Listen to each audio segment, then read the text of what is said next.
atheists sometimes like Jesus. Take Richard Dawkins. He is a militant atheist.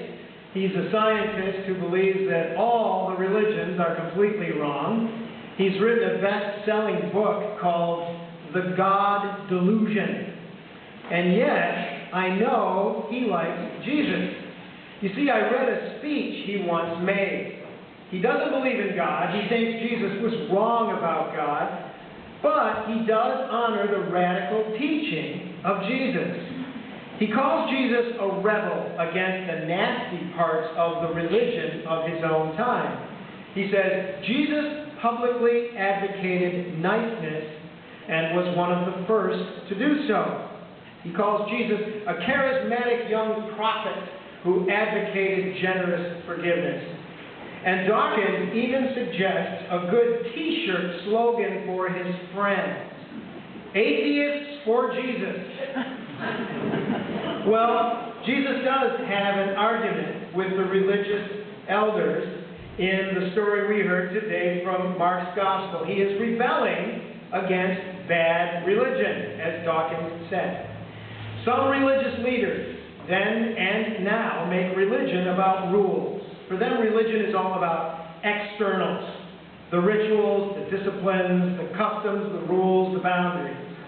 But Jesus was more interested in religion's internals: the transformed heart, the compassionate soul, the way of love. Now, please be clear. Jesus was not rejecting the Jewish tradition. This is not about Jesus versus Judaism. Not at all. Jesus lived and died a faithful Jew. But this is an argument that runs through every religion. You can be a Christian or a Jew or a Muslim in one of two ways. You might focus on the external rules: circumcision, baptism, Sabbath observance, what to wear, when to fast, when to pray, how to pray, what to eat, what not to eat. On the other hand, you might focus on the internal, the transformation of the heart. You might focus on the compassion of God and our imitation of that compassion. Some religious leaders then and now talk a lot about God's holiness.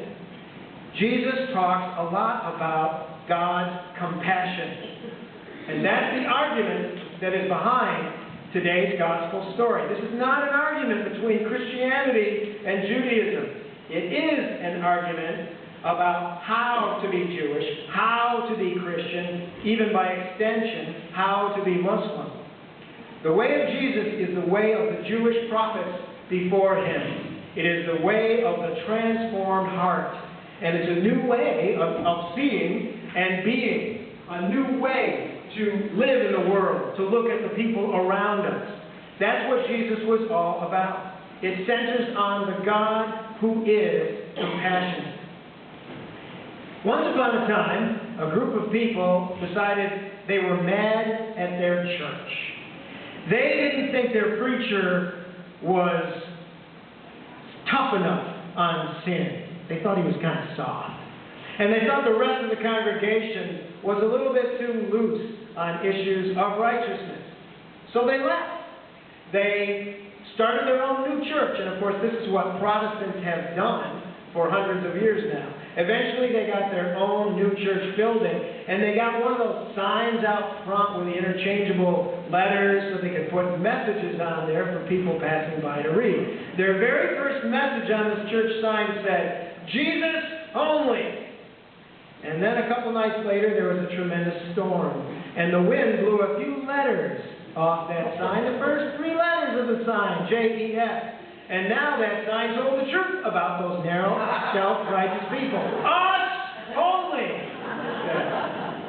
There are always religious people who are part of this argument with Jesus. There are always people who draw sharp boundaries between us and them.